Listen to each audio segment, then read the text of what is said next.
panel intitulado La elección de juzgadores por voto popular y su contribución a la democracia, en el que participarán el magistrado Armando Maitret Hernández, el doctor Mario Jesús Flores y el maestro Julio César Medina Ruiz, a quienes recibimos con un fuerte aplauso.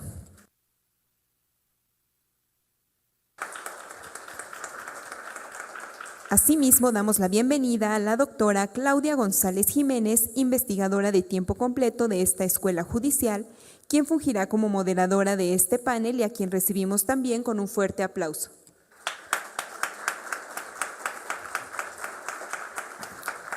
En este momento cedo el uso de la palabra a la doctora Claudia González Jiménez.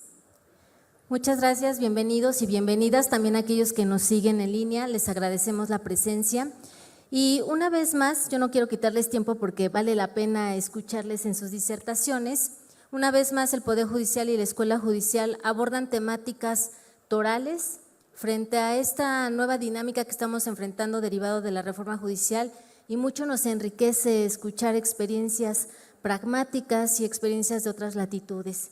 Voy a proceder a leer literal síntesis porque hay mucho que abordar de nuestros ponentes para que los conozcan y los ubiquen en su formación y experiencia, y proceder a escucharles en cada una de sus participaciones. Primeramente escucharemos al magistrado Armando Maitret Hernández, licenciado y maestro por la Facultad de Derecho de la UNAM, tiene la especialización de la carrera judicial en el Instituto de la Judicatura Federal y obtuvo el título de especialista en argumentación jurídica por la Universidad de Alicante, España.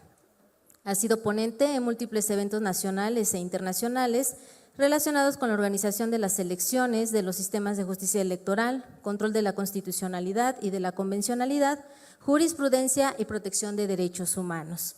Se ha desempeñado como consejero presidente del Consejo Distrital Local del entonces IFE, secretario de Estudio y Cuenta en la Sala Superior del Tribunal Electoral del Poder Judicial de la Federación, magistrado del Tribunal Electoral del Distrito Federal y magistrado presidente de la Sala Regional de la Ciudad de México. Asimismo, ha sido secretario ejecutivo de la Asociación Mexicana de Impartidores de Justicia.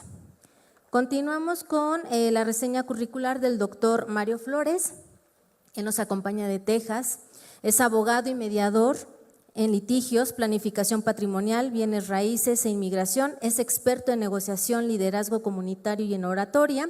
Tiene un doctorado en jurisprudencia de Texas Tech University School of Law del año 2007, maestría en ciencias, planificación comunitaria y regional de la University of Texas at Austin en el 2001 y la licenciatura en ciencias, estudios de planificación urbanos y regionales de Cornell University en el año de 1998. En su experiencia profesional, que es vasta, solamente vamos a enunciar que está a cargo de un bufete jurídico de Mario Flores como titular de Austin, Texas, socio director también desde el 2010, mediador certificado y cuenta con honores y premios como el Texas Super Lawyers Rising Star del 2010 y del 2012 y pertenece a la Asociación de Abogados Hispanos de Austin, teniendo un premio como presidente, además de ser el presidente de la Junta del Plan Legal de Texas 2023-2025. Y este panel estará cerrando con la participación del maestro Julio César Medina Ruiz. Licenciado en Derecho por la Universidad Autónoma del Estado de México, realizó estudios en Derecho Municipal como Gobernabilidad y Reforma del Estado en América Latina de la Universidad Complutense de Madrid, España. Cuenta con un máster en Dirección Estratégica y Gestión de la Innovación por la Universidad Autónoma de Barcelona. Ha cursado diplomados en Gestión para Resultados, Planeación basada en resultados, presupuesto y rendición de cuentas del sector público, campeón nacional de debate político y galardonado con el Premio Estatal de la Juventud en el 2003. En el sector público se ha desempeñado en gobiernos municipal, estatal y federal, ha sido catedrático en la Facultad de Derecho de la Universidad Autónoma del Estado de México, ha impartido numerosas conferencias y cursos relacionados a la participación social para la creación de políticas públicas, y también como consultor político, desarrollando de manera exitosa campañas locales de alcaldes y legisladores, por lo que es reconocido como uno de los operadores electorales con mayor índice de triunfo. Con estos perfiles, bueno, pues el panel se antoja bastante para escucharles en sus disertaciones. Comenzamos, por favor, con el doctor Maitret, magistrado. Gracias. Muchas gracias. Muy buenas tardes a todas, a todos. Primero, me tomo unos segundos para agradecer su presencia en una tarde como la de hoy. La invitación del magistrado presidente, doctor Fernando Díaz Juárez, de la directora de la Escuela Judicial, la doctora Laura Zaragoza, y del doctor Marco Antonio Quirós, quien gentilmente me han atendido en esta ocasión. La relación entre justicia y democracia constituye uno de los pilares fundamentales del Estado de Derecho contemporáneo. En México, la discusión sobre la elección popular de personas juzgadoras, magistraturas y personas ministras ha cobrado particular relevancia en el contexto de la enorme polarización que desde 2023 podemos observar en nuestro país y que llevó a ejecutar tajantemente el Plan C del presidente Andrés Manuel López Obrador y que tiene sus consecuencias en la elección del pasado 1 de junio. En la ponencia que hoy presento en este Congreso, vamos a tratar de analizar las potenciales aportaciones que la elección judicial podría haber ofrecido al fortalecimiento democrático mexicano según las motivaciones de sus autores, pero desde luego trataré de argumentar por qué el mal diseño normativo, la falta de compromiso democrático, el errático desempeño de las autoridades electorales, las malas prácticas que vimos durante todo el proceso y casi la obsesión de objetivo único de captura del Poder Judicial de la Federación, terminaron dando la razón, desde mi punto de vista, a los opositores y a las voces críticas sobre un retroceso democrático, quizá con la única excepción tratándose de la paridad de género que reservó en este modelo de elección espacios específicos para la llegada de mujeres juzgadoras. ¿Cómo estructuramos la exposición? Para poder comparar si hay aportaciones o no hay aportaciones, hay que tener un punto de referencia, y el punto de referencia es los aspectos de integridad electoral que a lo largo de más de 40 años fuimos construyendo entre todas y todos para tener un modelo electoral que pretendía transitar hacia una democratización plena, y lo veníamos haciendo de manera sostenida, no sin algunos tropiezos, pero sí era sostenida y era perfectible. Con ello, y hay que reconocerlo, y en esto no hay que escatimar, fue posible un mejor equilibrio del poder político, una mayor pluralidad democrática. Llegamos a la alternancia en casi todos los espacios públicos, se expandieron la defensa y protección de los derechos humanos y se construyeron modelos robustos de acceso a la información y rendición de cuentas. Solo unas pinceladas de lo que avanzamos en poco más de 40 años de transición democrática. Y construimos o estábamos construyendo un modelo integral de las elecciones como un conjunto de principios, normas, procedimientos y prácticas que garantizan que los procesos electorales se desarrollen de manera auténtica, equitativa, transparente e imparcial, asegurando que se refleje genuinamente la voluntad popular expresada libremente en las urnas. Hay varios aspectos que tanto las autoridades electorales como la doctrina o la Academia Mexicana han establecido como aspectos que constituyen la llamada integridad electoral. Dentro de los aspectos institucionales podemos encontrar la autonomía e independencia de las autoridades electorales y un marco normativo sólido. Dentro de los aspectos procedimentales podemos encontrar transparencia en procesos, certeza y confiabilidad en los procesos electorales, así como equidad en la competencia. Dentro de los aspectos de participación y acceso, la doctrina en México, como parte de la integridad electoral, nos habla de la universalidad del sufragio, la representación política incluyente y también la integridad electoral se compone de aspectos de control y vigilancia, entre los cuales hay que identificar la justicia electoral efectiva, la observación y el monitoreo, y finalmente, como aspectos de cultura democrática, la educación cívica y la cultura política y la tolerancia y el pluralismo. Estoy brincando buena parte de la explicación porque tenemos acotados los tiempos de participación. Ahora, estos son los elementos que componen nuestro modelo integral de las elecciones, con los que más o menos desarrollamos nuestros últimos procesos electorales apegados a principios, reglas, procedimientos que garantizaban, insisto, de manera perfectible, pero estos elementos a los que acabo de hacer de referencia. Ahora, la pregunta que se nos formula en la mesa es, ¿qué contribuciones hace la elección por voto popular de las personas juzgadoras a la democracia? Mi punto de comparación es esta democracia que construimos a lo largo de 40 años y que la veníamos consolidando.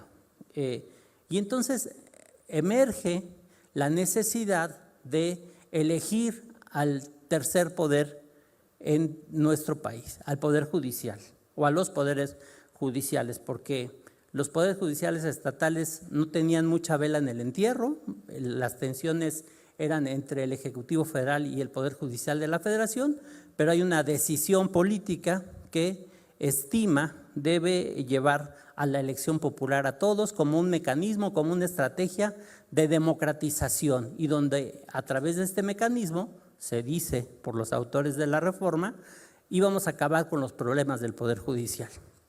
Vamos a ver hasta dónde estamos. Estamos hasta la fase de elección y estamos ahora entrampados en una fase de resultados, que ya no sabemos de verdad. Hoy estoy leyendo que el Instituto Nacional Electoral canceló la sesión de hoy y no saben cuándo lo van a programar porque no se están poniendo de acuerdo en los criterios de elegibilidad de algunas de las candidaturas. Pero bueno, vamos a ver rápidamente el contexto. Ya sé que ya vieron algunos temas en la mañana y el día de ayer, pero el contexto de esta reforma que determina la elección por voto popular de personas juzgadoras, me es importante ponerlo sobre la mesa, porque con base en esos objetivos que justificaron la reforma y que se dio la elección judicial, es con los que me permito hacer una comparación entre el modelo de integridad electoral, los objetivos que tenía la elección judicial y si ya en la implementación se cumplieron los objetivos y se cumplió o no con nuestro modelo de integridad electoral. Hay que partir de algunos elementos importantes o recordar algunos elementos importantes del contexto de la reforma judicial, porque se motivó esta reforma en que nuestra justicia en su conjunto enfrentaba desafíos significativos en términos de legitimidad, transparencia y acceso a la justicia. Esto pues, se dijo sin ningún tipo de diagnóstico, porque ustedes como expertos en materia jurídica o personas expertas también en materia de la política, sabrán que hay que diferenciar entre los tipos de justicia que existen en México. Es un modelo muy complejo, federal, local, y dentro de cada una de las jurisdicciones hay tribunales administrativos, hay otros pertenecientes a la rama judicial, algunos gozan de cierta autonomía, otros dependen de los ejecutivos estatales o federales, es decir, ¿a qué tipo de justicia se estaba refiriendo el presidente de la República? Y también en todas estas confusiones, que la mayoría de la población y los políticos no escapan a ellas, si los jueces, que es por donde empezamos la reforma, eran los generadores de las mayores problemáticas de acceso a la justicia, o si eran otros actores, como las policías, las fiscalías, o si eran algún otro tipo de tribunales donde la ciudadanía percibía de manera mucho más directa esta fase inaccesible. Además, dentro de este contexto hay que reconocer una muy potente narrativa construida desde el oficialismo, y yo incluyo dentro del oficialismo todas esas redes de comunicación que replican la información que viene desde el poder, sobre que los problemas de la justicia en México tenían que ver con corrupción, nepotismo y excesos dentro del Poder Judicial, atribuyendo a estos problemas el fracaso del gobierno en materia de combate a la corrupción y a la impunidad. Pero también la Presidencia de la República convirtió al Poder Judicial de la Federación en un adversario al limitar o restringir a través de decisiones jurisdiccionales los proyectos emblemáticos que al Ejecutivo le interesaban. Así, la idea de reforma judicial de reforma judicial, no sé si es correcto hablar de reforma judicial, o solo hablar de reforma en la que se determina que las personas juzgadoras se van a elegir. De hecho, tanto el Tribunal Electoral como luego la Corte dijeron que era una reforma electoral, cuando había muchos amparos que trataban de focalizar la reforma como una reforma judicial o incluso como una reforma laboral que impactaba buena parte de la estabilidad en el trabajo de las personas juzgadoras. Pero fíjense cómo las ideas que subyacen en la propuesta de reforma podían ser muy convincentes desde un punto de vista ideal. Toda vez que, si bien la legitimidad del Poder Judicial en sistemas democráticos tradicionalmente se ha fundamentado en criterios técnicos y de independencia, más que en la representatividad electoral, se planteó un dilema de cómo conciliar esa independencia judicial con una mayor responsabilidad de los juzgadores ante la sociedad, ante la ciudadanía. Y entonces se generó en la narrativa una importante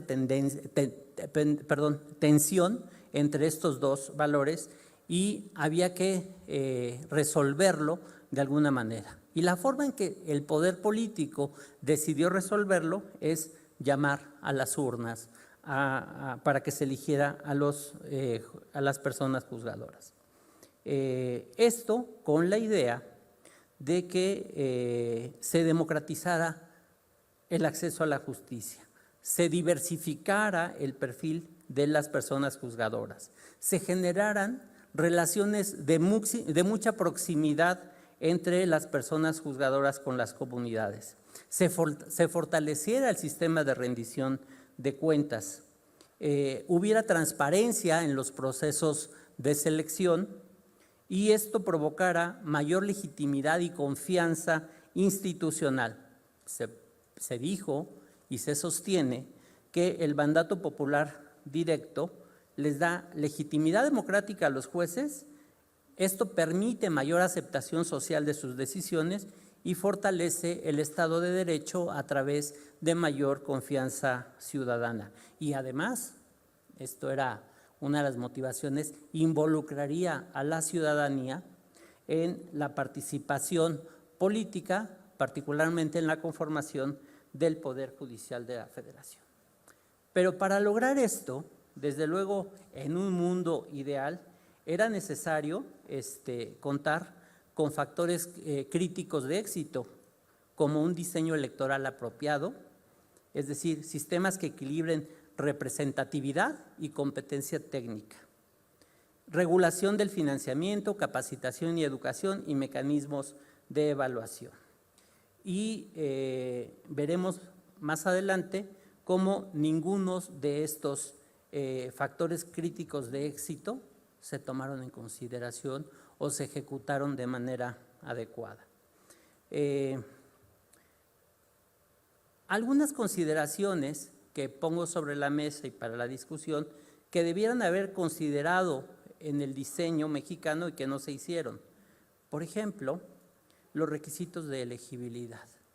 Es decir, mantener estándares técnicos elevados en la postulación de las candidaturas.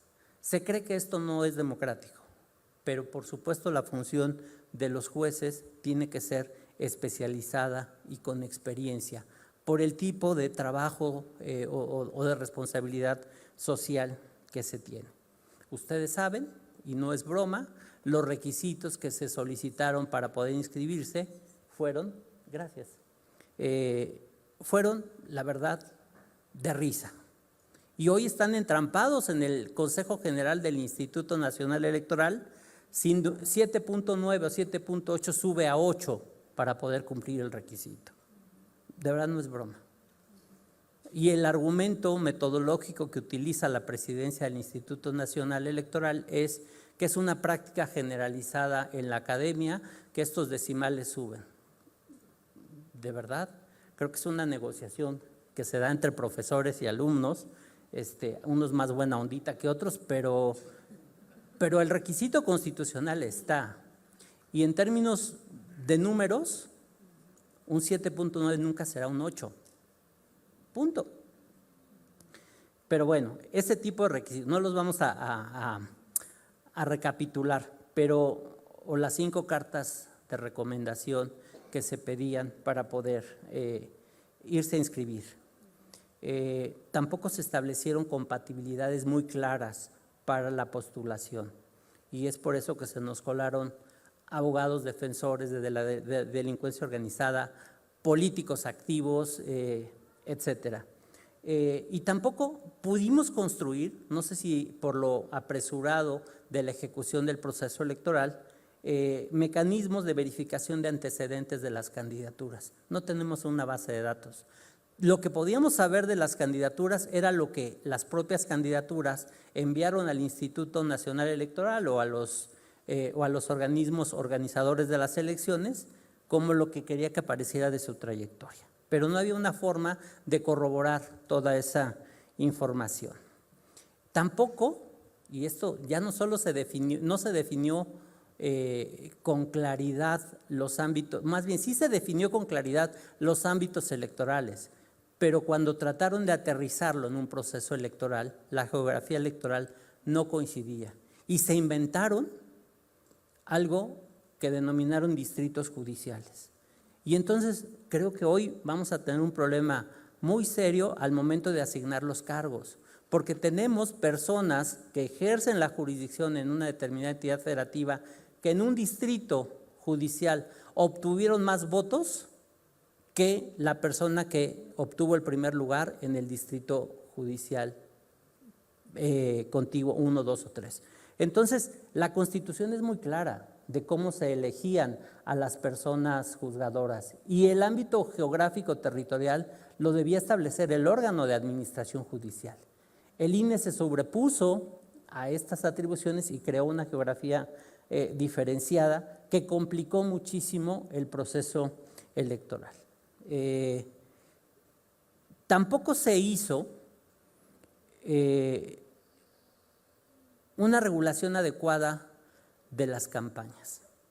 Reglas muy generales, solo se podía hacer campañas en redes sociales siempre y cuando no se magnificara o no se potenciara el alcance de las mismas, y campañas de a pie a través de publicidad impresa con unas ciertas características y financiadas por el peculio de la propia persona, rompiendo absolutamente uno de los principios fundamentales de la integridad electoral, que es la competencia equitativa, y eso se genera a través de la financiación, su rendición de cuentas y su fiscalización. Sí hubo fiscalización, sí hay rendición de cuentas, pero lo que se quiere evitar en la integridad electoral es que la política se financie de manera ilícita. Y la verdad, el modelo que se eligió abrió la puerta a una financiación de origen muy poco identificable. Voy a tratar de apegarme a los 20 minutos, supongo que habrá alguna sesión de réplica. Simplemente para concluir en este momento, la tesis que mi ponencia sostiene es que el modelo de integridad electoral y sus características o aspectos que construimos en la elección judicial no se cumplieron. Y de acuerdo con los propios indicadores cualitativos y cuantitativos con los que se mide la integridad electoral, no podemos hablar de una aportación al sistema democrático, sino más bien de una regresión importante al sistema democrático en México. Y ahí la dejaría esta primera intervención. Me pasé 20 segundos, que son los del agradecimiento. Muchas gracias. Gracias, magistrado. Muchas gracias. Continuamos con este panel y nos va a compartir su experiencia y su postura el doctor Mario, que nos va a estar compartiendo esta experiencia que viene del sistema anglosajón. El auditorio todo suyo, doctor Mario. Gracias. Me da mucho orgullo de estar aquí hoy, de la tierra y de mis raíces. Mi mamá era mexicana y muchas gracias por la invitación de la doctora, del presidente, de la doctora Zaragoza también, y todos mis colegas aquí, profesionales, estudiantes. De verdad es un honor muy grande para mí y ya sé que mi familia está haciendo ruedas ahorita por esta oportunidad. Estoy bien agradecido.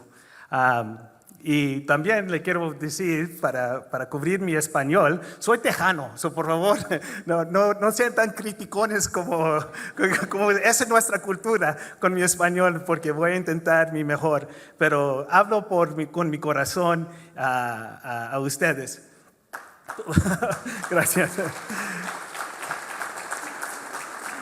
Primeramente, ¿existe un sistema electoral que es perfecto? Esa es una pregunta que estamos haciendo hoy. Las elecciones por voto popular parecen garantizar la participación de todos, pero garantiza que los mejores candidatos sean aquellos que merecen ser elegidos. Eso es una de las preguntas que estoy escuchando constantemente. Yo le voy a ofrecer sobre mi sapienza, y como ustedes saben, el juicio y la sapienza comienza con perspectivos. El perspectivo que estoy hablando hoy, ¿dónde está la pantalla? Aquí, ahí voy a retrasarme. Ay, perdón, ahí está. Aquí está. Es el proceso y selección de elecciones judiciales en Texas. Primero le voy a hablar, está en inglés y luego en español para recordarme sobre los temas. Primero le voy a dar una panorama general sobre el Poder Judicial de Texas y cómo se seleccionan los jueces.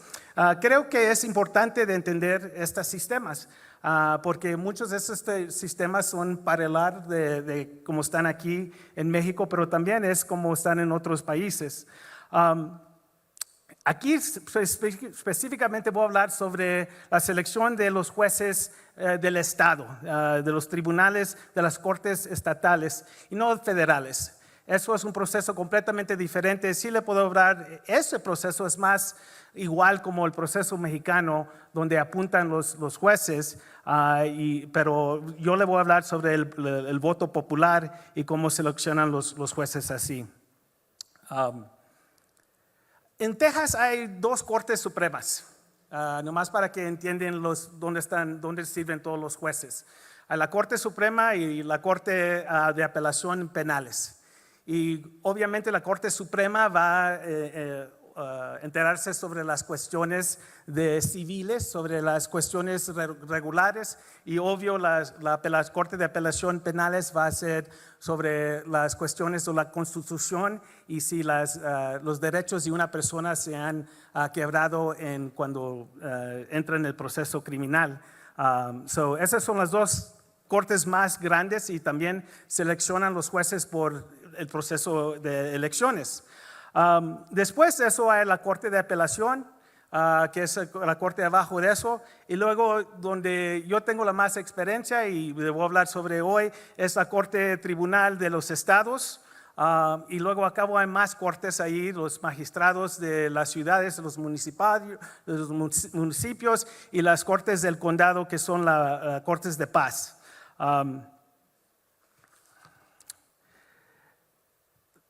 primeramente vamos a hablar sobre la realidad, como dicen en inglés, el elefante en el cuarto es, cuando estamos hablando del proceso de eleccionar o seleccionar a alguien, en los Estados Unidos, en Texas, estamos hablando del proceso del sistema de los partidos. Porque esa es la única manera como la persona típica va a ser seleccionados. Tienes que ser parte de un partido para que ganes la atención del público. Porque esos partidos te ofrecen dinero, te ofrecen una voz adelante de todos los lugares en Texas. Y en realidad cuando estamos hablando del sistema partidos. Hay otras maneras cómo pueden seleccionar el juez, y es por el nombramiento por el gobernador, por los vacantes, y los jueces municipales que típicamente están nombrados por los consejos municipales. Pero en realidad cualquier abogado puede solicitar para hacerse un juez municipal y luego se va al concilio de la ciudad y con el alcalde, y luego hacen la dirección para esas personas. Esos procesos son más abiertos. Estoy hablando sobre eso porque es importante distinguir sobre los jueces en los espacios más bajos, porque cualquier persona puede ser juez. Allí nomás tienes que hay requisitos para correr para ser juez, y los requisitos en realidad son ser abogado licenciado. Todos los abogados en los Estados Unidos están licenciados, pero es por pasar un examen nacional. La nivel de ser abogado en los Estados Unidos, tienes que pasar un examen nacional y luego un examen del estado donde estás practicando las leyes. Hay dos requisitos para ser un abogado. Cualquier abogado licenciado se puede ser un juez.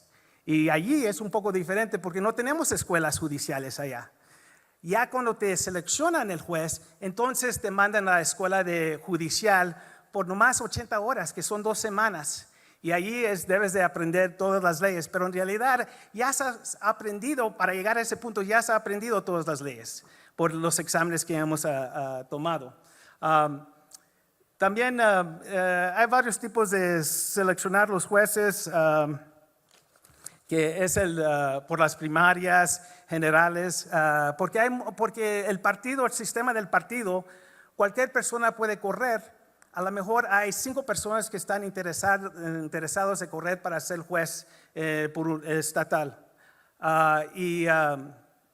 Por eso tienen una elección primaria para que todas esas personas puedan poner sus puntos adelante del partido, que son partes, y luego el que gana entonces se va al proceso de la selección general, que típicamente pasa en noviembre, y de los partidos, cuando vas a correr por un partido, es en mayo.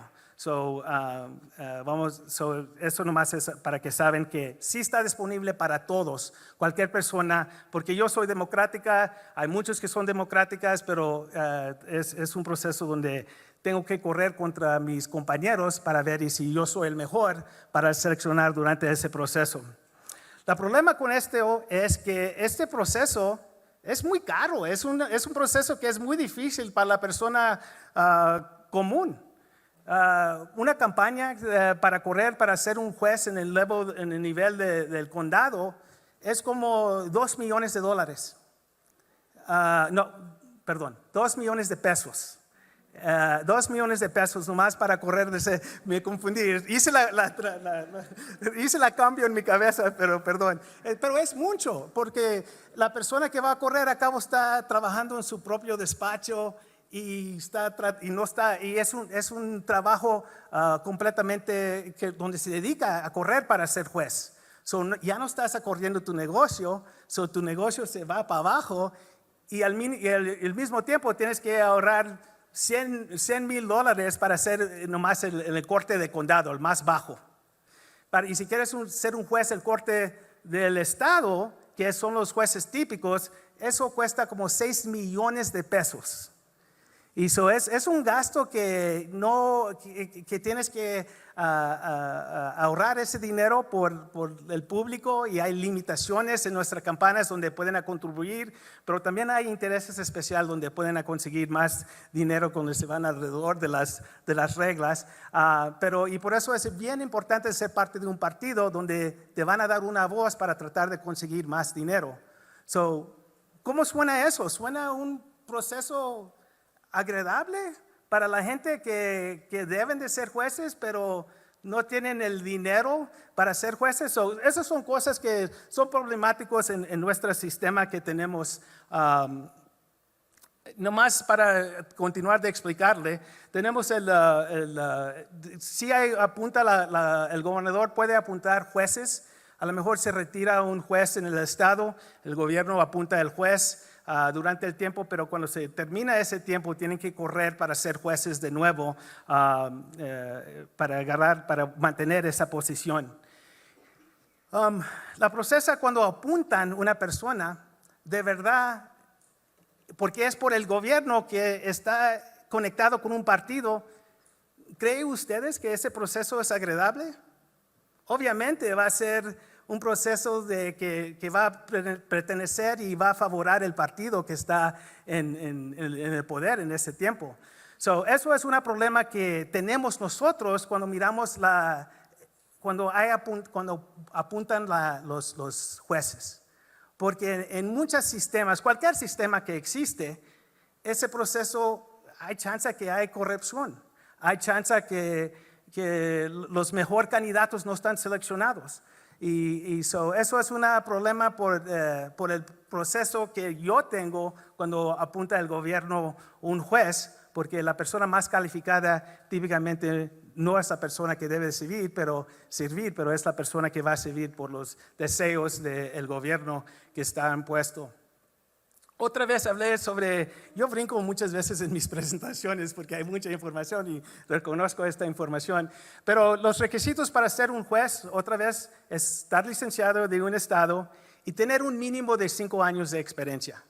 Eso es la única calificación que necesitas para servir como juez. Otra vez, no vas a la escuela judicial, vas después que te seleccionan, pero cualquier abogado licenciado en los Estados Unidos o en Texas puede correr para ser juez. El otro requisito es, y si voy a correr para ser juez en el condado de Travis, tengo que ser un residente de ese condado. Se tiene que pertenecer en el lugar donde vives para correr para ser juez.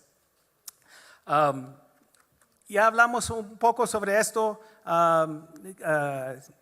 Los jueces tienen que postularse para la reelección cuando se terminan sus periodos. Unos problemas con esos son los sistemas políticos que puede afectar el proceso. Texas es uno de los pocos estados que elecciona partidistas completas. Allí, otra vez, como le expliqué cuando comencé esta plática, tienes que ser parte de un partido para correr. Hay muchos otros estados donde pueden correr independiente y no tienes que ser parte de esos partidos. En unos aspectos eso me parece mejor, pero a lo mejor tienes el mismo problema que hay 20 candidatos y cómo se va a aprender a cuál candidato es el mejor candidato y si tienes un sistema ahí. En unos respetos, teniendo un sistema de los partidos, ahora te deja minimizar y aprender más sobre el candidato que está delante de usted. ¿Qué más? Vamos a mirar.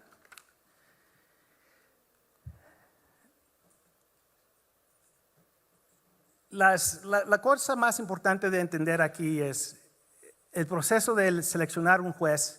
Sí es un proceso que fundamental, es un proceso democrático, porque la voz de la gente, del pueblo, está allí presente en seleccionar esas personas. Y eso es un proceso que a mí me da mucho orgullo, porque sí sé que la voz de la mayoría siempre se va a escuchar. en unos respetos, no trabaja en mi favor. Ya sé, ustedes saben quién es nuestro presidente, no trabaja en mi favor.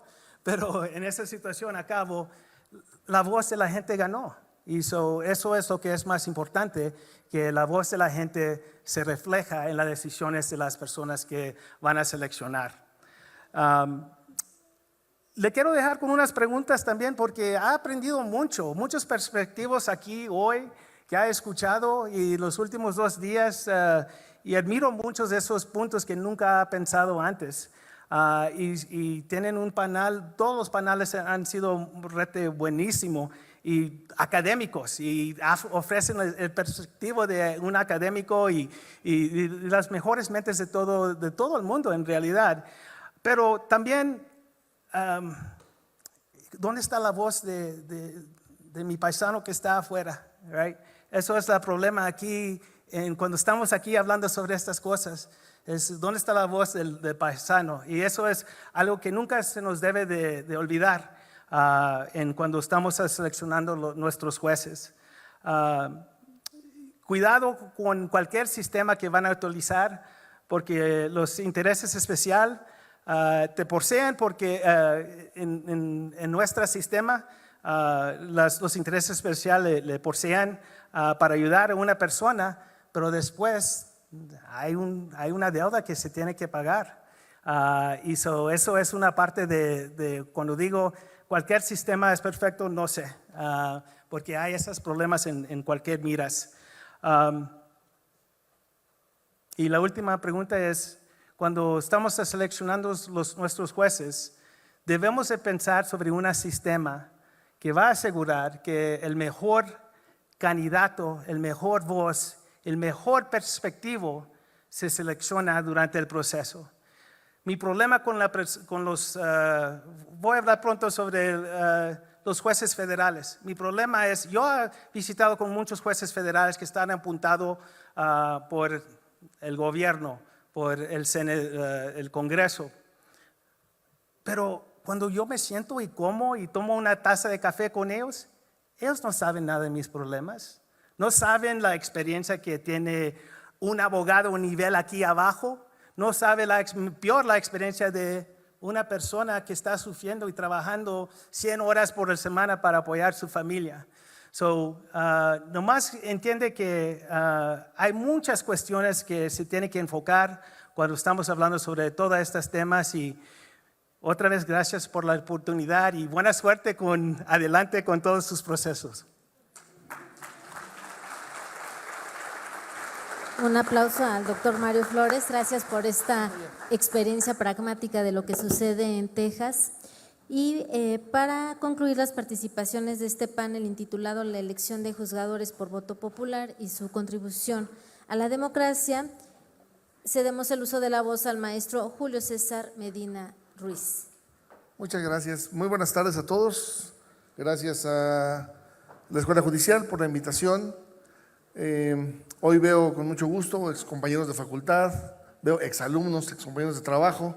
En fin, es un panel que esperamos cubrir una expectativa muy alta, como bien lo han dicho, académicos de primer nivel, así que esperamos que lo que queremos compartir se transmita de manera muy precisa. Lo primero que quisiera platicar antes de esta presentación, en los 20 minutos que tenemos, que estará dividida en bloques de 3 minutos prácticamente, es que tenemos que entender el contexto histórico en el que se está dando esta reforma electoral. No puedo llamarla una reforma judicial, porque es una reforma electoral que toca al Poder Judicial. ¿Cuál es el origen de esta reforma? El origen de esta reforma es el plan A, el plan B y el plan C, que enarboló el presidente de la República. No diremos si es bueno o es malo, la historia ya se encargará de esa parte, y no voy a hacer polémica por ninguna de las opiniones que se puedan expresar al respecto. Pero ¿cuál era el plan A? El plan A era, tengo una visión con mi cuarta transformación y la voy a implantar a la buena. Cuando hubo frenos, primero en el legislativo porque la ley no lo permitía, y después en el judicial, en el Poder Judicial, porque se ampararon muchas de las minorías, dijo, bueno, vamos con el plan B. Y el plan B es, vamos a reformar las leyes para que puedan pasar todas mis propuestas.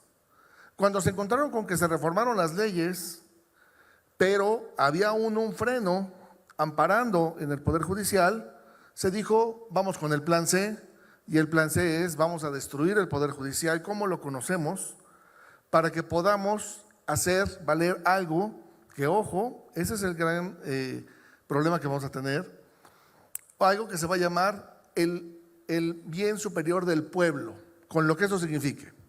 Y entonces vamos a hacer políticas públicas y vamos a ir contra todo aquel que vaya contra el bien superior del pueblo.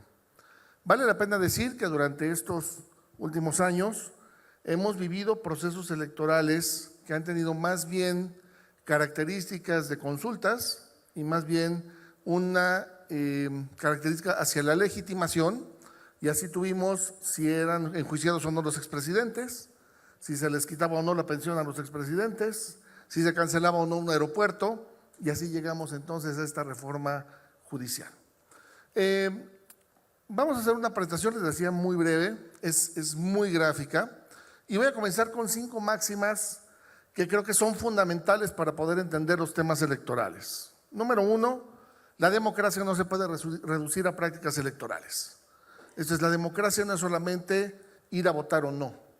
La democracia no es solamente poder votar o no. La democracia implica temas más profundos como justicia social y temas mucho más profundos como equidad y justicia, justamente. Número 2, en las elecciones democráticas no gana la mayoría, sino la mejor minoría. Para aquellos que esperaban o que crecimos y en la escuela nos decían que la democracia ganaba la mayoría, no. Ponía hace rato un ejemplo a nivel de chiste muy sencillo, pero decía que si somos 2 en la selva y nos empieza a perseguir un león, uno va a empezar a correr y yo me voy a poner mis tenis. ¿Y por qué no corres? Porque yo necesito correr nada más rápido que tú para que el león te coma a ti. Esto es, no necesito ser más rápido que todos para ganar la elección, sino en algunas veces necesito ser más rápido o necesito ser mejor que el penúltimo lugar, y eso basta para ganar.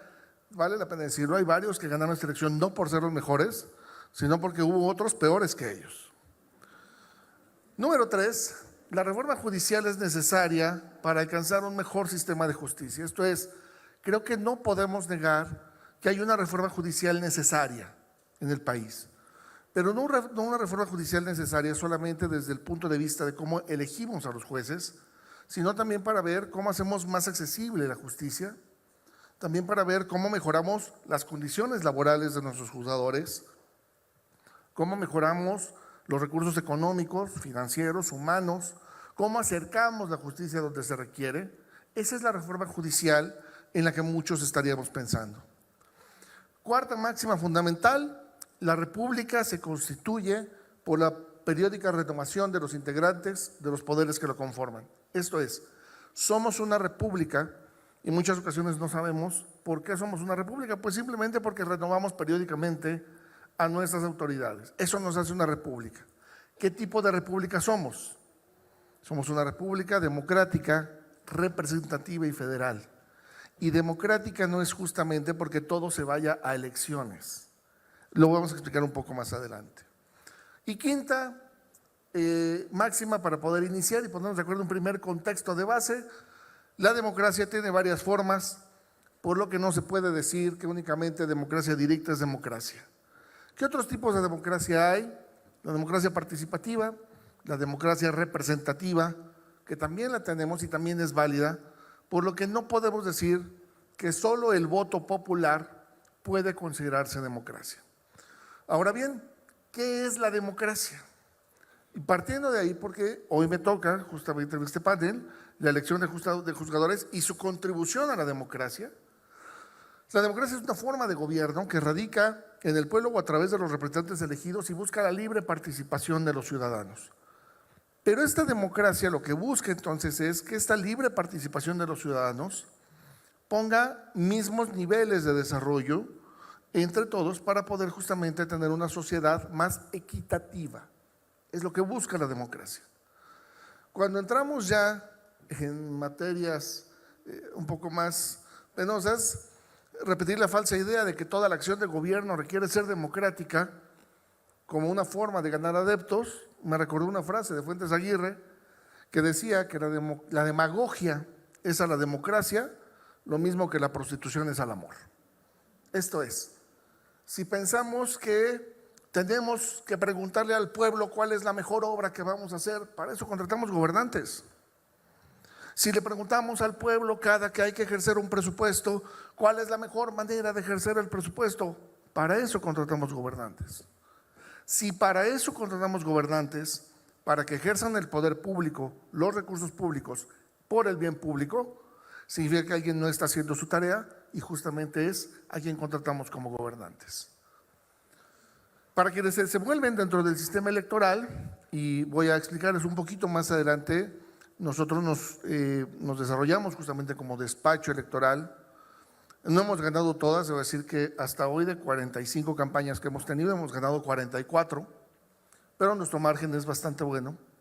Y puedo platicarles, como lo haremos, de esta parte y de esta participación, de qué hacemos en un proceso electoral y las complejidades que tuvimos con candidatos, jueces que se acercaban con nosotros a pedir lo que no necesitaban.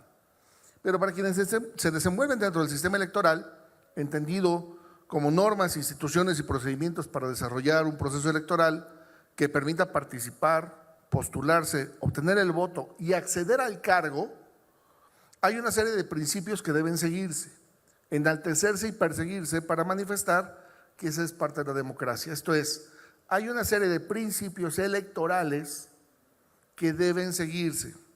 La penúltima parte de esta intervención va a ser justamente cómo se puso en riesgo cada uno de estos principios electorales en aras de constituir un ejercicio casi unipersonal. Dice el artículo 41 de nuestra Constitución cuáles son las características que deben tener nuestras elecciones. Y dice básicamente 3 características. La primera, que deben ser libres. Esto es, debe haber una oferta plural de alternativas. Me preguntaban en algún momento, oye, pero ¿por qué se enojaron por el acordeón? ¿Qué tenía de malo el acordeón? Bueno, básicamente que era una inducción al voto, aparte de otras características que veremos más adelante también, muy interesantes, pero la primera era que eliminaba las alternativas que había y curiosamente, solo lo dejo así, quienes estaban en los acordeones son quienes ganaron las posiciones en la elección. Segunda característica de las elecciones, tienen que ser auténticas, esto es, garantizadas por el Estado de Derecho, no una simulación de elección.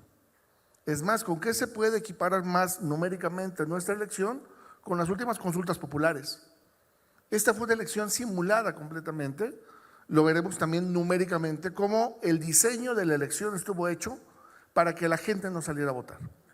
Y número 3, deben ser periódicas en los intervalos determinados por la ley, y en el caso de esta elección judicial, pues vamos a estar renovando jueces en el 25, en el 27, en el 29, otros en el 30, otros en la siguiente concurrente. Esto es, de pronto los intervalos en los que estaremos haciéndolo también están definidos por la ley. Si aplicáramos la Constitución a rajatabla, esta elección no cubrió las características fundamentales del artículo 41. ¿Cuáles son los principios rectores de la democracia en México? Certeza, legalidad, imparcialidad, independencia de la autoridad electoral y objetividad. Vamos a analizar cada una de ellas, pero quiero presentarles cuáles son los principios electorales en el resto de los países de América Latina. En Argentina es igualdad de voto y de oportunidades entre hombres y mujeres. En Bolivia, allá también se busca la autonomía y la independencia e imparcialidad para el sistema electoral. En Costa Rica, autonomía e independencia igualmente incluye garantías efectivas de libertad, orden, pureza e imparcialidad por parte de autoridades gubernamentales. En Ecuador, la participación equitativa de géneros y la autonomía administrativa y económica para el sistema electoral. En Honduras, la autonomía, independencia y jurisdicción. En Perú, principios de apreciación libre, valoración de prueba, legalidad y jurisdicción para el Jurado Nacional de Elecciones. En en Panamá, los principios de autonomía y jurisdicción en el Tribunal Electoral. En Nicaragua, principios de autonomía, legalidad y jurisdicción. Y Venezuela, que curiosamente es el que más contenido le pone, incluye diversos y particulares principios electorales de independencia orgánica, autonomía funcional y presupuestaria, despartidización de los organismos electorales, imparcialidad y participación ciudadana, descentralización de la administración electoral, transparencia y celeridad del acto de votación y escrutinio. Esto es, cada país tiene sus propios principios electorales y sus propias elecciones, sus propios procesos. Lo que más deben cuidar es estos principios que son los que constituyen un sistema democrático. Paraguay muy similar, Chile también incluye algunos temas de autonomía del Tribunal Electoral, y Cuba, Puerto Rico, Uruguay, República Dominicana, Salvador y Guatemala no tienen ninguna característica particular de principios electorales en sus constituciones. Ahora bien, cuando nosotros, voy a hablar en primera persona, cuando nosotros tomamos un candidato, alguien que amaneció un día y dice quiero ser gobernante, normalmente era quiero ser gobernador o quiero ser presidente o quiero ser diputado, ahora también tenemos que incluir quiero ser juez o quiero ser magistrado. Lo primero que nosotros tenemos es una máxima como despacho, que es tenemos que hacer que buenos ciudadanos sean buenos candidatos para lograr tener buenos gobernantes. Esto es, yo no he tenido ninguna experiencia que una mala persona sea un buen gobernante. Y por el contrario, hemos tenido personas que han sido muy buenos candidatos, muy malas personas y pésimos gobernantes. Entonces, si desde quienes podemos participar e incidir en la regla electoral, en el juego electoral, no tomamos conciencia de la importancia que tiene que buenas personas sean buenos candidatos, hay buenas personas que no saben hablar en público, hay buenas personas que son muy malos para las fotos, hay buenas personas que no saben obtener financiamiento. Tengo que ayudarles a que sean buenos candidatos, y siendo buenos candidatos tengo que ganar la elección. Si no gano la elección, todo el esfuerzo que hizo esta persona sirve de nada. Lo pongo porque en primera persona me buscaban como despacho algunos compañeros que querían ser jueces y me decían, Julio, ayúdame con la elección, quiero ser juez. ¿Qué necesitas? Un coordinador de campaña. ¿Y para qué necesitas un coordinador de campaña? ¿Qué te va a coordinar tu coordinador de campaña? Las redes sociales, los mítines, la estructura. ¿Cuánta estructura tienes? ¿Qué es estructura? ¿Cuántos mítines vas a hacer? ¿Qué permisos necesito para hacer un mítin? ¿Cuántas redes sociales tienes? Tengo un montón de amigos. ¿Y cómo vas a hacer que esas redes sociales se vuelvan votos? Esto es, de pronto nos pedían, y lo debo decir, lo que la imaginación les daba que necesitaban para una campaña. Cuando nosotros hacemos una campaña, ya en la experiencia electoral, nosotros tenemos 3 elementos identificables que debe tener toda campaña exitosa. Una estrategia electoral exitosa debe tener mínimo 3 elementos. Número 1, ¿cuántos votos necesito para ganar la elección? ¿Por qué? Porque a partir de ahí establezco las metas. La segunda, ¿dónde están esos votos que necesito para ganar la elección? Esto es, ¿dónde están tanto en territorio como en segmento? ¿Quién puede votar por mí? Hombres, mujeres, jóvenes, empresarios, estudiantes. Y finalmente, ok, ya sé cuántos y ya sé dónde. Ahora, ¿cómo voy por ellos? ¿Cómo hago mi campaña? ¿Qué les ofrezco? Con estos elementos, si los tiene tu elección, si los tiene tu campaña, vas a tener una campaña exitosa. Lamento decirles que ninguno de los candidatos a jueces respondió a estas 3 preguntas. Ya en la experiencia electoral, ¿para qué nos sirven a nosotros los principios electorales? Porque nos dan certeza, esto es, el valor de cada voto. En una elección de presidente municipal, en una elección de diputado, yo sé que un ciudadano vale un voto. En la elección de jueces, un ciudadano, ¿cuántos votos valía? Valía desde 1 hasta 59, con todos los intervalos de nulidad que puede haber. Y entonces nunca supimos cuál era el criterio para anular los votos. Nunca supimos, entonces, si un voto era válido para mí y era inválido para mi compañero, o al revés, los votos válidos para mi compañero de fórmula fueron inválidos para mí. No hubo certeza en esta elección. La legalidad, el marco jurídico, el acto impugnativo, nunca hubo claridad en qué se podía hacer y qué no se podía hacer en esta campaña. Lo más que dijeron fue solamente material impreso. No lonas, no bardas, no medios. Ok, pero la lona es un medio impreso. Ah, no, pero después dijeron, pero en papel. No puedes usar gorras, no puedes usar playeras, no podías repartir tampoco ni mandiles ni despensas, obviamente. Pero si lo hubieras podido hacer, ¿qué le ponías a tus elementos para que supieran que eras tú? Como decían muchos, Salmón 28. No, bueno, y por ahí se equivocó el de la imprenta y le pone Salmo 28, ya no sabías qué te estaban anunciando, ¿no? ¿A qué religión pertenecemos? Tercero, la imparcialidad. En una elección normal yo sé que tengo acceso a medios en tiempos del Estado y sé que tengo acceso a recursos públicos limitados. En esta elección, lo veremos en uno de los riesgos en la siguiente parte de la presentación, uno de los grandes riesgos que tuvo esta elección es que no hubo precisión en los topes de campaña. Esto es, establecieron 269,000 pesos como el tope de campaña de cada candidatura. Pero yo vi campañas que tenían mítines, es más, en las mangas del chaleco salieron 2 o 3 de las candidatas a ministras que se cayeron del templete. Ok, significa que había templete. Y el templete cuesta. Y si había templete, había mitin. Y si había mitin, había acarreados. Y si había acarreados, hubo convocatoria. Y si hubo convocatoria, eso costó. Ah, no, pero además estuvo el gobernador. No, bueno, era el límite del descaro. En la independencia del órgano electoral implica también los recursos necesarios para cada elección. Ahora resulta que tenemos elecciones iguales para el legislativo y el ejecutivo, pero cuando es la elección judicial, mándala como elección de segundo término. Esto es, para el ejecutivo y el legislativo, coloca el 100% de las casillas. Para el judicial no. Para el judicial crea el enjambre de casillas. Y entonces tú mismo propicia que el elector no sepa dónde tiene que ir a votar. Donde normalmente se establecían 20,000 casillas, ahora se establecieron 10,000. Eso limitaba el acceso de los ciudadanos al voto. Si a eso le sumamos que en esta elección el tiempo promedio de permanencia es de 20 minutos y que en el tiempo normal en una sola mesa de votación había entre 10 y 12 espacios, si considero que 12 espacios durante 20 minutos van a significar 12 votos, significa que en una jornada electoral donde normalmente votaban 3,000, ahora no podían votar más de 1,000. Esto es, era un modelo hecho para que la gente no fuera a votar. No hubo independencia del órgano electoral. Le dijeron, está bien, ya me dijiste cuánto necesitas para tu elección, pero te voy a dar menos. Lo que no ocurre en la elección del legislativo y del ejecutivo.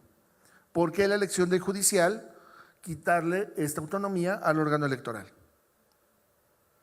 Vamos a hablar de dos conceptos más interesantes ahorita que veamos los riesgos. Y finalmente la objetividad, la fiscalización de campaña, los gastos de campaña. Cuando tenemos una campaña electoral, hay un concepto que en fiscalización es fundamental, que es la campaña beneficiada. Y es qué campaña se va a beneficiar, si hay un toldo, si hay una lona, si hay un perifoneo, y a qué campaña se le va a cargar ese costo. En esta ocasión, insisto, tuvimos campañas que tuvieron lonas, templetes, todo, y no hubo el concepto campaña beneficiada. Oigan, pero es que a la ministra, no voy a poner un nombre imaginario, la ministra Leni tuvo reuniones en 20 estados y en 20 estados reunió a más de 5,000 personas, pero no costó nada porque no era su campaña beneficiada. Bonita manera de fiscalizar. La claridad de la precampaña, las precampañas, los actos anticipados. ¿Y cómo vemos ahora entonces que las ministras en funciones siguieron en funciones como ningún otro cargo lo puede hacer? Incluso si eres presidente municipal y vas a la reelección, te separas el periodo de campaña. ¿Y por qué del Poder Judicial no? Es que es la primera vez, no nos había pasado. ¿Ok? Son errores que no se tendrían que repetir. Finalmente, ¿cuáles son los principios rectores y los mayores riesgos que tuvo esta elección judicial? ¿Por qué es importante estos riesgos? Porque esto es lo que le va a tocar hacer a la academia, justamente de la escuela judicial, a la academia que analice qué estuvo mal para poder decir qué necesitamos hacer para que nos salga mejor. Y tenemos que verlo como lo ha dicho el INE. Es que yo tengo que hacer lo que la ley me manda. Nosotros tenemos que hacer lo que sí está en la ley y analizar lo que ya está en la ley. Independientemente de si está bien o mal, tenemos que perfeccionarlo. La certeza, número 1, hubo una indefinición completa entre el número de votos y electores. Insisto, nos han dicho, es que votaron 12 millones de mexicanos. Okay. ¿Y cada uno de esos mexicanos por cuántos ministros votó? Si podía votar de entre 1 y 11 o 9. ¿Y por cuántos jueces votó? Si podía votar entre 1 y 4 o 5. ¿Y por qué no se anularon los votos? ¿O cuáles eran los criterios para anular los votos?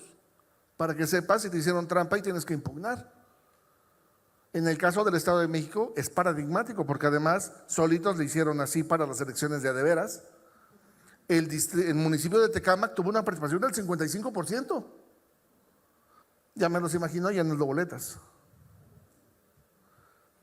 La anulación de boletas sobrantes no se realizó. No hay una certeza de qué pasó con los votos que no se marcaron. Y para las costumbres y tradiciones que tenemos en México, lo que pasó entre la casilla y el momento en el que se contaron, pudieron haberse usado nuevos votos, más votos, misma caligrafía, no pasa nada. Y el conteo de votos y la validez, por primera ocasión, insisto, tratando al Poder Judicial como un poder de segunda, que cosa que no pasa ni en el Ejecutivo ni en el Legislativo, los votos no los contaron los ciudadanos. Los votos los contó el órgano electoral. Y decía una máxima del presidente, no mencioné, del expresidente, el que cuenta los votos gana la elección. Siguiente riesgo en el principio de la legalidad, la elección diferenciada con otros poderes. No podemos tener muchas casillas para el Poder Ejecutivo, pocas casillas para el Poder Judicial. Muchas boletas para uno, pocas boletas para otro. Mucha vigilancia para una elección, poca vigilancia para otra. Falta un marco jurídico previo a la elección, sin reglas de promoción. ¿Cómo te podías promocionar? ¿Qué promocionabas? Yo escuché de verdad algunas tonterías, pero para quienes sean juzgadores, desde, es que voy a ser un juez itinerante. Si no te alcanza el trabajo para hacer lo que tienes en la oficina. Voy a ir a dar audiencia pública a los zócalos de mi pueblo. ¿Y luego? O sea, ¿piensas ir a dar audiencia ciudadana resolviendo tus casos o vas a ir a dar asesoría jurídica? Había tonterías promoviéndose en la campaña. Mecanismos de preselección, no los hubo, aunque nos estamos acostumbrando a la tómbola. Criterios extralegales. Era imposible de verdad que nuestra boleta dijera el origen de la postulación de la boleta en la boleta electoral. Lo propuso el PE, Poder Ejecutivo, PL, Poder Legislativo, EF en funciones. Yo lo viví. En mi casilla había operadores diciendo a la gente, es que no sé por quién votar, con que diga PE, porque esos los propuso el Ejecutivo, el presidente o la gobernadora. Estos no podemos permitir. Yo nunca había visto que una boleta electoral dijera, lo eligió el Consejo y lo eligieron las bases, y lo eligió el Congreso y lo nombró el gobernador directo porque es su compadre. O sea, no puedes tener vínculos de inducción. Imparcialidad. La militancia de los candidatos, cuando la revisabas era impresionante. La militancia de los candidatos. ¿Es bueno o es malo? Ni es bueno ni es malo, pero no puedes hacer que un requisito de estos vicie una elección. Los acordeones como indicación del voto. Me preguntaban, oye, ¿pero qué tiene de malo los acordeones? No, los acordeones por sí mismos nada, salvo que le fueron detectados a servidores de la nación y que le fueron detectados también a miembros de un partido. Salvo eso, nada. Prohibición de intervención de partidos políticos y la intervención de servidores públicos. Había gobernadores en los mítines de algunas de las ministras. Están limitados. Todas estas debieron haber sido causas de nulidad de las candidaturas, sino que de toda la elección.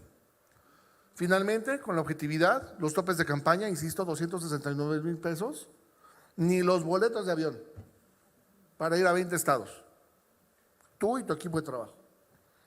Los criterios de nulidad de la elección o candidaturas en particular, no las hubo. ¿Cómo anulábamos una candidatura por rebase de tope de campaña? ¿De qué nos quejábamos? ¿Ante quién? La plataforma Conóceles, para quienes pudimos entrar, de verdad estaba hecha para decirte, mira, este tiene cara de borracho, este tiene… De ahí sacaron las fotos de la juez de Chihuahua. Ay, mira esta juez, y qué exótica, ay, nosotros no somos así. Y la elección con resultado anticipado por reducción de casillas y participación. Ya sabían que en la elección iba a participar menos gente. Eso lo teníamos por anticipado. Malo que nos hubieran dado los resultados antes, pero en el modelo estaba hecho. 5 reflexiones para terminar esta participación y agradecer a todos ustedes su atención. Número 1, el voto popular es solo una de las formas de representación democrática. Esto es, oye, y si regresamos a la elección de los jueces por medio de la propuesta de un poder y la validación del otro, también es democracia. También era democracia que el Ejecutivo propusiera y el Legislativo dispusiera. Segunda reflexión, hay que valorar el costo de nuestro sistema electoral. Igualdad de elecciones a poderes de Estado. No podemos tener elecciones que cuesten mucho, las del Ejecutivo y las del Legislativo, y elecciones que hagamos un poquito más baratas para que sean las del Judicial. Las elecciones tendrían que costar lo mismo en el mismo sistema. Y no es un tema solo de costos, es un tema del valor que le damos al voto. Tercera reflexión, hay que establecer las características técnicas de los juzgadores y el acceso a los cargos judiciales. Pongo el ejemplo en primera persona. Yo egresé de la facultad en 2004. A los 5 años me cambiaron todo el sistema civil. A los 10 años me cambiaron todo el sistema penal acusatorio. A los 15 años me cambiaron todo el sistema laboral, administrativo y de prestaciones. Como para que tuviera el descaro de llegar y decir, quiero ser juez. Esto es, no basta con ser licenciado en Derecho para poder aspirar a juez. Aspirar a juez requiere conocimiento técnico, experiencia, y no es un tema de habilidad, es un tema de capacidad. Cuarta reflexión, definir la reforma judicial necesaria desde la perspectiva institucional de los requerimientos para una justicia eficaz y no para la personalización del cargo. No tuvimos una reforma judicial, tuvimos una reforma electoral que tocó al Poder Judicial. El punto bueno es que hace falta la reforma judicial. El punto malo es que empezamos al revés. Pero está en nuestras manos poder hacer la reforma judicial que nuestro país necesita, y es la quinta reflexión. Definir qué juzgador necesita nuestro sistema con independencia del mecanismo de su selección, la importancia justamente de la elección judicial, y si la elección de juzgadores no contribuye a la atención de las causas ciudadanas y a la petición de justicia, no basta con cambiar el mecanismo de elección para que realmente se contribuya a la democracia. Muchas gracias.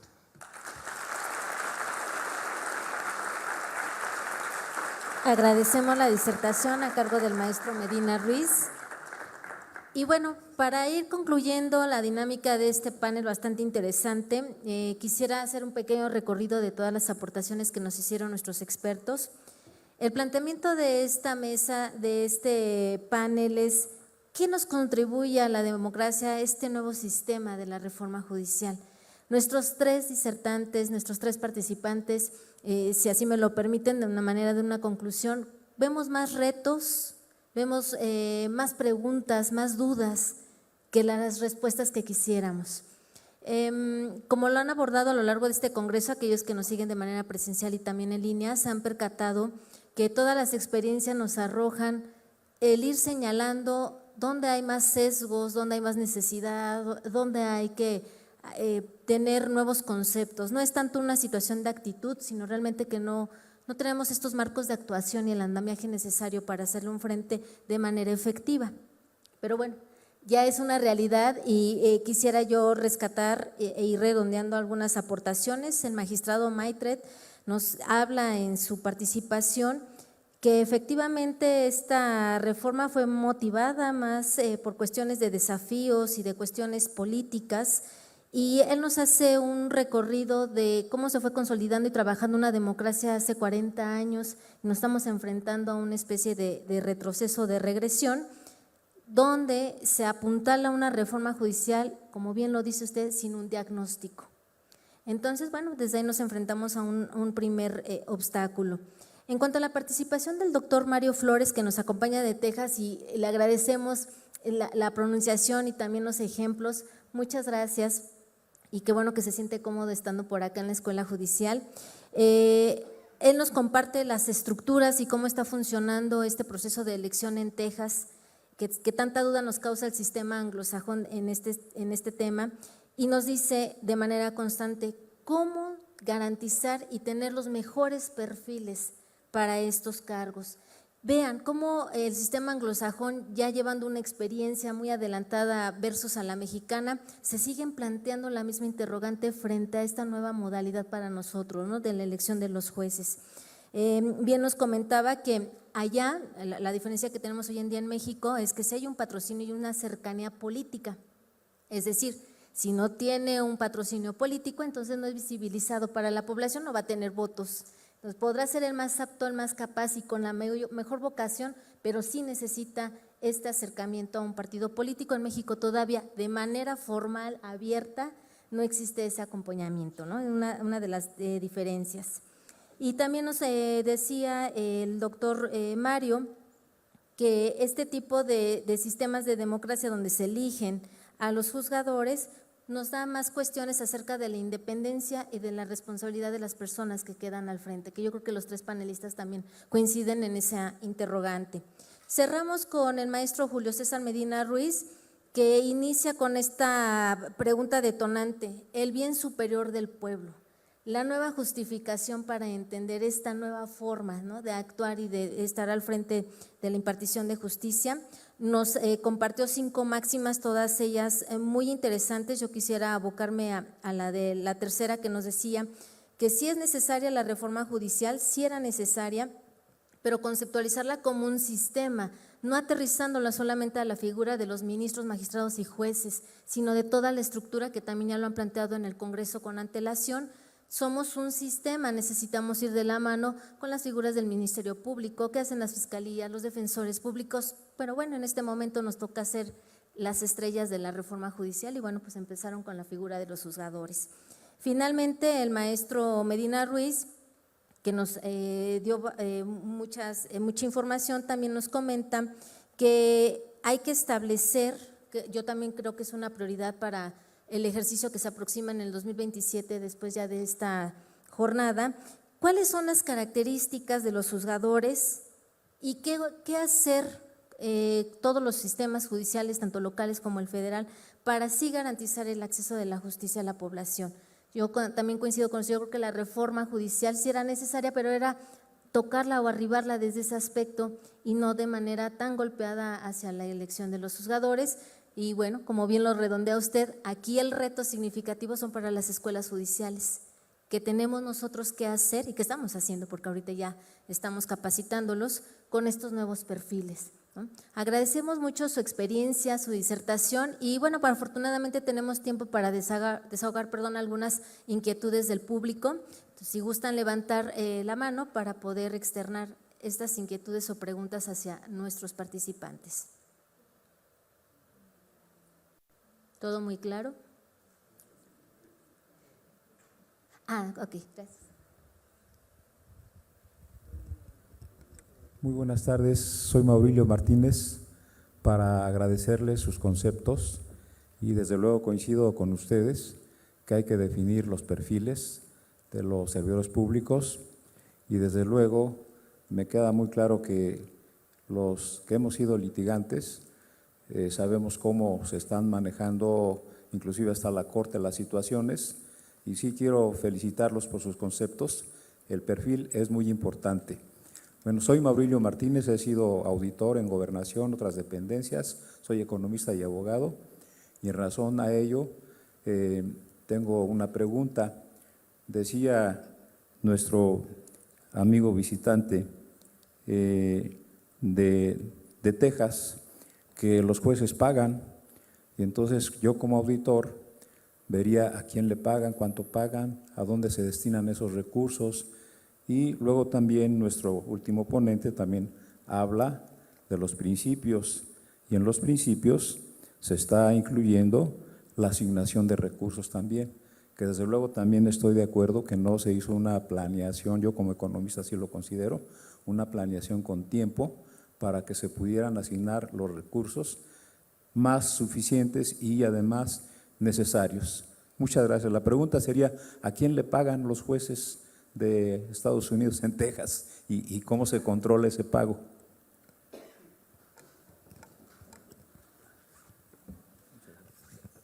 Refiero al sistema que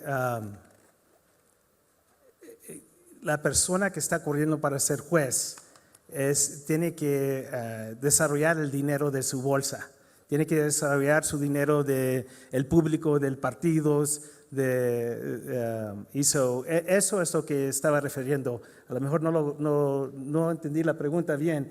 No es que jueces pagan a alguien, nomás esos recursos vienen de la bolsa de esa persona personalmente para tener esa oportunidad de ser la voz de cualquier lugar que están corriendo por esa oficina.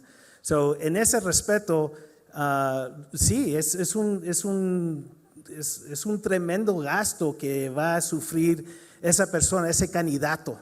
Y so, ¿ese sistema es agradable para todos? No creo que sin un tipo de apoyo del sistema de los partidos o del sistema de un gobierno para asegurar que los candidatos efectivos corren por los postes que deben de correr. So, a lo mejor no me expliqué muy bien, pero esos son los gastos que están envueltos cuando corre un juez, es los gastos de su bolsa. Gracias, Mario. Y bueno, por el otro lado, no hubo planeación, efectivamente, ninguna. Tanto que el mismo tope de campaña para un ministro de la Corte era para un juez. Y las distancias, los requerimientos, los insumos no tienen comparación. Pero tan no hubo planeación en eso como en cosas mucho más sencillas. Quisiera comentarlo porque es uno de los temas de gran preocupación entre quienes forman parte del Poder Judicial hoy. ¿Y qué va a pasar con las liquidaciones? ¿Y qué va a pasar con todo ese personal que queda fuera? ¿Y de dónde se va a solventar? ¿O esperan que no demanden? Digo, sería un contrasentido que siendo los juzgadores que buscan justicia, digan, me aguanto con la injusticia que estoy viviendo. Y todo eso va a tener un costo. Seguramente se está pensando que van a costar 1,000 o 2,000 pesos, pero creo que la planeación, la programación, la presupuestación va a ser fundamental, no solo para este proceso, y este proceso me refiero al electoral, sino todo este proceso de cambio en el Poder Judicial, y habrá que ver justamente con mucha atención cuáles serán los renglones de gasto que se habrán de tocar, porque, perdonen la expresión, pero la cobija es una sola, y para donde la jales vas a tener que descuidar o programas sociales o obra pública, como lo hemos tenido en los últimos 6 años, donde el presupuesto para mantenimiento de carreteras fue 0, por ejemplo. Pero habrá que ver de dónde va a salir ese recurso, porque no es solo una ocurrencia y no es solo la elección. El cambio de sistema nos va a implicar también grandes gastos y habrá que estar listos para ellos. Gracias. ¿Alguna otra participación? Allá atrás. Ya está, ¿verdad? Adelante. ¿Qué tal? Buenas tardes a todos y a todas. Primero, mi agradecimiento, reconocimiento al panel, a la mediadora, por esa exquisitez en sus conocimientos que comparten a todos los que estamos aquí presentes. Estaba yo leyendo ahí, dice que Congreso Internacional, Elección, Educación Judicial. Entiendo por educación el conjunto de muchas actividades para formarte, enriquecerte y distribuir tu conocimiento ante lo judicial. Entonces, considero que tenemos, no sé, me voy por otra elección que gane el partido oficial que está actualmente, que gane otra. Pero más bien debemos educarnos para que cuando pierda, cambiemos todo esto. Vayar formando esto, porque esto va a durar, yo calculo 2 sexenios, no creo que dure más. No creo que dure más, esto tiene que cambiar y tenemos oportunidad, tenemos la ventaja de que tenemos 10 años más, 12 años para irnos educando judicialmente y transformar, buscar nuevas alternativas, porque el derecho es así, es dinámico. Decía el colega Julio que pues el 2004 pasó esto, pues sí, pues esto sigue siendo dinámico y va a cambiar y va a evolucionar. Entonces mi apreciación ahí es, tenemos la oportunidad 2 sexenios para que cambiemos esto y está en todos nosotros, como ciudadanos, como la gente del pueblo, como los que están educándose, como los que se están preparando, como la propia escuela judicial, como los propios servidores públicos y toda la ciudadanía. Tenemos todos la oportunidad para ir poco a poco y adelantarnos para ganar ese cambio en la educación judicial contra otra reforma. Eso sería mi visión y mi pregunta sería, no se dieron fuentes aquí para decir que hubo acordeones, que hubo legitimidad, que no hubo reconocimiento, no hubo fuentes, solo es dichos y dimes y diretes de la prensa. Cuando hablemos tengamos la fuente, de dónde obtuviste la información para decir que sí había acordeón, de dónde obtuviste la información para que hubo arrastre, de dónde obtuviste la información, tienes la evidencia, tienes el elemento como abogado, para que como abogado, que debemos de entenderlo, luchemos, impugnemos adecuadamente en 3 fases, reforma, elección, voto, conteo y todo. Entonces mi pregunta es, a los 3 paneles, a los 3, desde su visión, ¿qué esperamos en este reto respecto a la educación judicial? Gracias por su opinión. Bueno, yo creo que para la escuela judicial o las escuelas judiciales tienen un reto importantísimo. Ciertamente, yo diría a partir de 1994, que es una reforma judicial importante en la que se procura o se busca a nivel federal, pero se replicó luego en las entidades federativas, independencia judicial, formación profesional, carrera judicial, mayor independencia, un órgano administrativo diferente del órgano jurisdiccional. Yo espero que no, pero los resultados arrojan que van a tener una enorme cantidad de trabajo, ya no solo en especializar, que ya habíamos avanzado en temas de sensibilización, formación, especialización, ya estábamos en niveles muy avanzados, ya las escuelas judiciales estaban trabajando con diplomados, con maestrías, con doctorados. Creo que vamos a regresar a modelos de formación básicos, ya no solo del personal que se integre, sino también de titulares, y esto porque las necesidades que arroja los nuevos perfiles de la función judicial, lo decía muy bien el maestro, la función jurisdiccional es una labor que implica especialización y mucha profundidad en el conocimiento y además habilidades personales para poder juzgar. Entonces no basta saber algunas pinceladas de derecho, no basta haber sido un estudiante regular de 8 o de 9 en una especialidad. Creo que hay que desarrollar muchas habilidades y el nuevo papel de las escuelas judiciales, y mañana va a haber una mesa sobre eso, me parece que van a apuntalar este nuevo modelo de juzgadores. Yo coincido plenamente con lo que aquí se dijo, más allá de proponer toga o no toga, audiencia pública o no audiencia pública, vámonos sentando a determinar y a conocer ¿qué es lo que voy a llegar a hacer el día 1? ¿Cuántos expedientes me van a turnar? ¿Qué es lo que voy a hacer con ellos? ¿Cómo voy a interactuar en mis primeros momentos con el personal jurisdiccional? ¿Cómo voy a atender al público usuario? ¿Saben? ¿Cómo voy a cumplir mis normas laborales? ¿Cómo voy a atender los procedimientos disciplinarios a los que me llamen? Una serie de retos fundamentales que me parece se tienen que atender de manera prioritaria. Perdón si abusé del uso del tiempo. La palabra reforma no es maldición. La palabra reforma nomás significa una oportunidad de educarse, una oportunidad de crecer.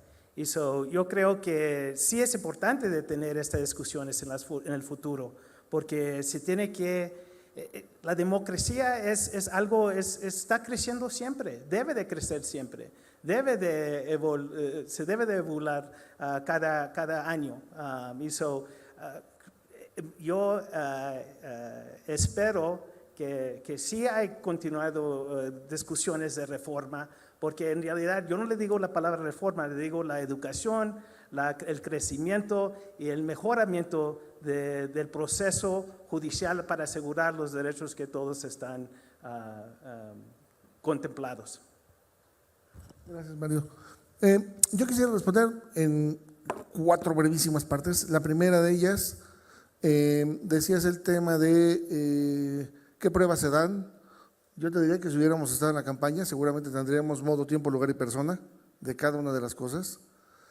Si vieron mi exposición, siempre decía, voy a hablar en primera persona. Cuando hablé de los acordeones, digo, no lo traje, pero iba a hablar de que me dieron a mí. Iba a hablar de la experiencia de varios legisladores que pidieron licencia para irse de operadores o de servidores públicos, como lo puse, el gobernador Moya en Baja California, no necesitaba estar allá para ver que el gobernador estuvo.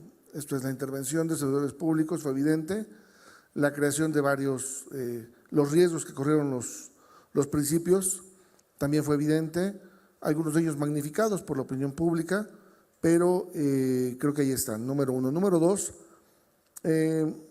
no sé si concuerdo exactamente con que habrá de durar 1 o 2 sexenios el actual gobierno, porque lo que no veo es qué otra alternativa hay. Esto es, de pronto pareciera no solamente, o pareciera que estamos regresando, o mejor dicho, esta elección nos regresó tanto al pasado que estamos pensando como en el pasado. A ver cuándo se ve el PRI, ¿no? Y cuando se fue el PRI de pronto había quien decía, ¿no? Y despertamos y el dinosaurio ahí seguía. Esto es, creo que no es solamente un tema de cambio de partidos. Hoy estamos hablando de una reforma y el planteamiento inicial es cómo acercamos la justicia a las causas.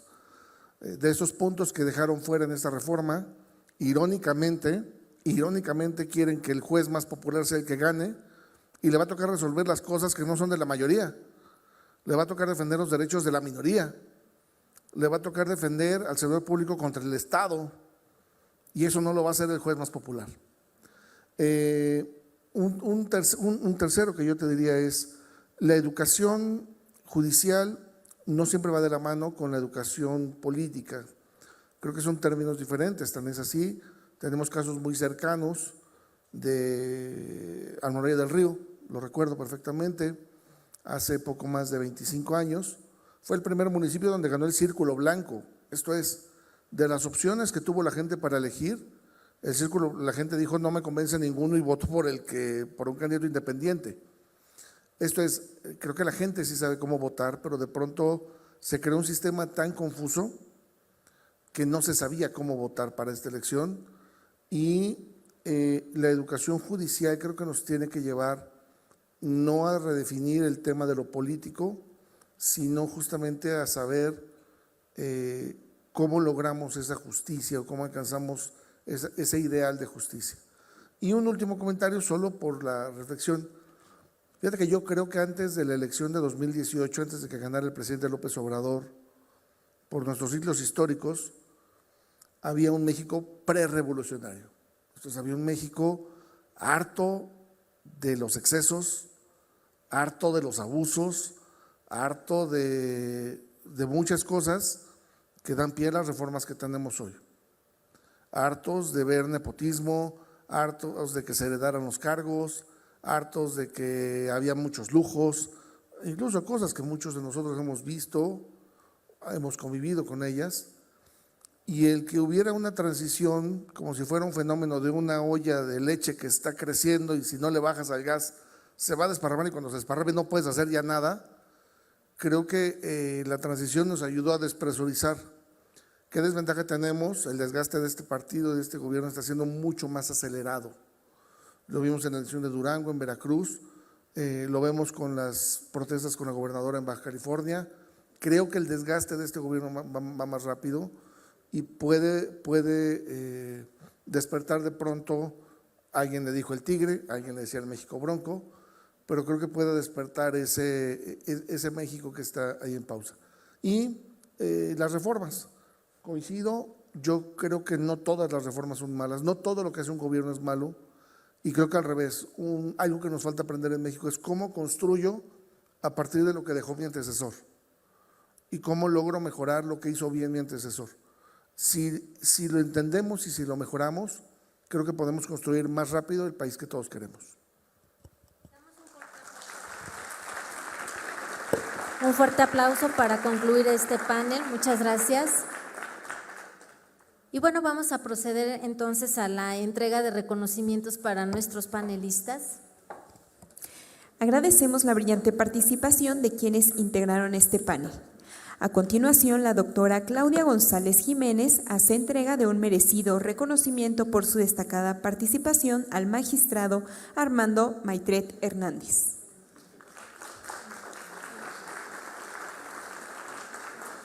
Al doctor Mario Jesús Flores.